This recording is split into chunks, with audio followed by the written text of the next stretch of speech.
Hi, this is Max Gravett of Hash Systems. Goal of this video is to demonstrate and explain two key features that we've been working on. One is for creating Fruniques or fractionalized NFTs, primarily for associating them within real-life assets. And also, I'll show this with our login with Google Authentication module, which lets you sign transactions, encrypt and decrypt data, all with just your Google account. These two features relative to our overall roadmap, actually not native Bitcoin vaults, but here in graded of NFT assets. We'll be showing that as well as a module here in Authentication. I want to talk about the different types of data that we have support for to attach to these assets. And I've grayed out the fractionalizable word here primarily because we're not going to be talking about that in this video, but we'll follow that up with a subsequent video. But in terms of the data, so there are three types of data that we have support for to attach to these NFTs. Public header data, of course, and this is the basic NFT standard, general metadata, that is supported with the uniques palette, the state mine standards. It is very similar to if you're used to NFTs. This is just an example of an NFT marketplace that's on Kusama. This is an example of the public header data where you can have key value pairs that describe the NFT itself, the asset itself, and other links and things like that. In another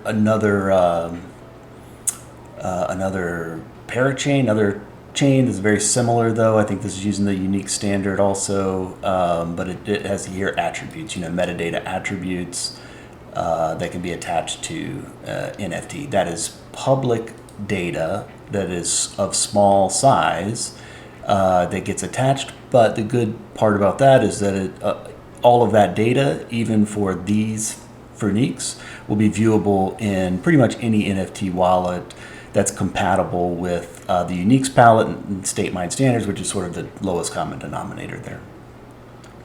The other type of data that can be attached to any of these NFTs is large public data. So this would be data that's not stored on-chain state.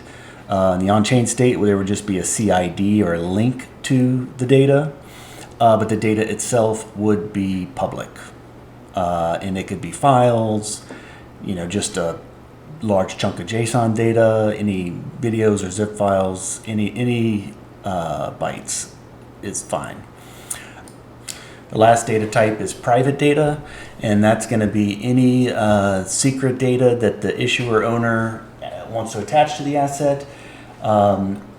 It can be a file, it can be just any type of bytes, just like the public data, except it's going to be ciphered before it's saved out to IPFS, and then the user can also, who has created that private data, can then decide who they want to share it with, prospective buyers or appraisers, I would imagine, or in the case of some tax credits, they may need to share, some personally identifying information. All of that can be handled through this private data bit. So those are the three types of data, and we looked at, well, let's put some example assets into that model. And so these are, for example, assets that we'll be supporting out of the gate. So tax credit obviously is one of our key launch partners. So some of the header information here is the state where it was earned, the face value when it expires. Maybe there's some large public data that needs to be, some background on the tax credit type. And then for the private data, as I mentioned, there would need to be evidentiary files that could be reviewed in order for like CPAs and so forth to attach a certificate of authenticity that vouch for that tax credit. So that's an example there. Quickly touch on some of these examples. So a DAO LLC, as you know, on Hash Network, you can create a DAO LLC and tokenize that, and have all sorts of features and benefits of that. But here's an example where this user is selling 17% of this DAO LLC that they own, which is a farmland investment group. They could attach the public deeds, photos, videos, and then they may also have some private information, for owners only of that LLC or that DAO. Also, just sort of a physical item. Of course, it cannot be fractionalized. Well, the physical item cannot be fractionalized, although the ownership of it potentially could be. But so this would just be a physical, artifact, certificate of authenticity, map where it's discovered. This would be public stuff. But then maybe where is it actually stored if you want to see it, or other information about the ownership, provenance, who owns it may not be public. And also, so we also have support for these like container DAO LLCs, which is or a holdings company where it doesn't really do anything except hold other assets. But this type of company would likely want to put proof of assets if they're owning assets on other chains. Audits, other disclosures, or information about like here's how we choose various investments, and then they could also support the private data all being decentralized, right? Censorship resistant, all the benefits of being it's going to be saved in an IPFS format and attached to the assets on chain, and so that's what creates a lot of this flexibility. Before I jump into the demo, I want to talk a little bit about our technical architecture for authentication. So the best practice is of course self-custody, and that's what we encourage. However, as a blockchain for business, it's important that we meet users where they are. And we do it in a way that is safe, comfortable, and also has a migration path for them to move towards full self-custody. And so we've tried to develop a suite of authentication options that delivers on that goal.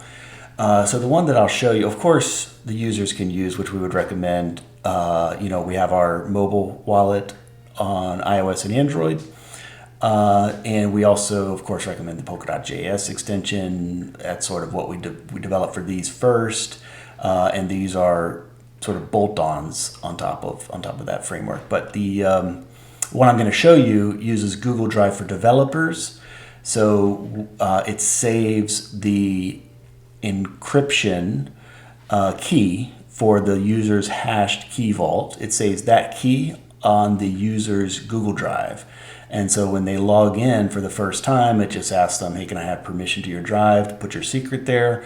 And then anytime they log in the future, the application, the portal, and the SDK know how to go find that secret in order to unlock the user's key vault, to access the keys, to perform the actions that are needed. All right, so let me first log out. And here's an overview of our login authentication screen. And so here you can log in. This is just with the normal Polkadot.js, pulling the accounts from there to log in. So if I click there, I don't know, you probably can't see it, but I'm prompted by Polkadot.js to put in my password, and here I can log in as Hasher1. I can also, I've already signed in for the first time, so my email address is already here, but I can log in and it pops the choose an account, from Google. And it's logged me in using that. And so let's see. So this is this is kind of our portal, but it's very much an expert system playground at this point. Most of the applications are, the end user applications are being developed not as part of this project, but as separate applications. But our native Bitcoin Vaults product is here. So this product, I won't talk too much about it, but it lets you create a multi-signature Bitcoin wallet that is powered by a hash network and substrate secured by Polkadot. Taproot and PSBT, Taproot was recently released. PSBT's been around for a while, but they're a perfect fit for businesses. It's like, multi-sig on steroids. It works with like business workflows, conditions, approval conditions, hierarchies. One of the important parts is that we integrate is the deriving of the receiving addresses for Bitcoin, and that's something that is in this product is fully verifiable on chain on hash network. So it's super important for avoiding man-in-the-middle attacks with receiving addresses, which is really at the end of the day how most of them get created. Okay, so let me let's first go create an asset. Okay, I'm going to create an asset with those 3 data types, and I am going to, we're going to use, the example asset that we're going to use is an invoice that we're going to be selling as a receivable. Sometimes it's called invoice factoring in the industry, where an example would be if I'm a supplier, let's say that I've shipped Walmart $1 million worth of candles, and the payment terms that Walmart has with my company is 2% net 90, which means if they pay within the first if they pay within 90 days, they get a 2% discount. Or they pay at 90 days and get a 2% discount. And so what's common is that the supplier, let's say the candle supplier, needs that money right away, which is very common because they need to purchase their next batch of inventory of supplies, of raw materials. And so what they'll often do is they'll sell that receivable to an investor for perhaps like a 1% discount off of face value. And then that investor will wait the 90 days and then be paid from Walmart, and they can rest assured that Walmart is gonna be able to pay their bills, so they feel that it's a low risk. So that's an example of the use case that I'll just show here. And so for this asset, we'll call this. And again, this would be a high fidelity polished application. This is just as an example, and just for our playground.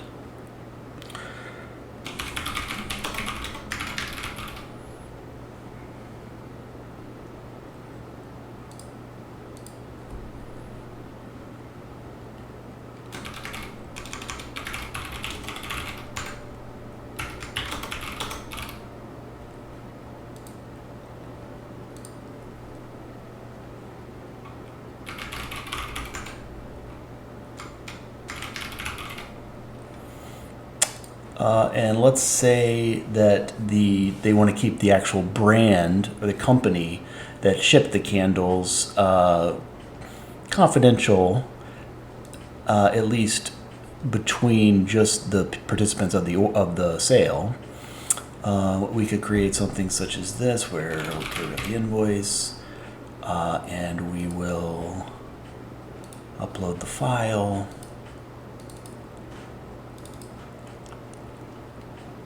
And here I'll upload to HCD, or hashed confidential documents. And so to back up real quick, if you remember, I logged in with Google, and so it's not connected to Polkadot.js for authentication. This is the in-browser modal screen that is confirming the on-chain transaction for that user, which is part of hash confidential documents. And so this CID that you see here, this is where the encrypted payload resides, and we keep track of it on chain Also, there's the documents in here, or documentation for the function. So I'll confirm it here. It's there we go. Uploaded the document, and I'll go ahead and create the unique. So this is what actually creates the NFT or the Frunique. My various attributes here.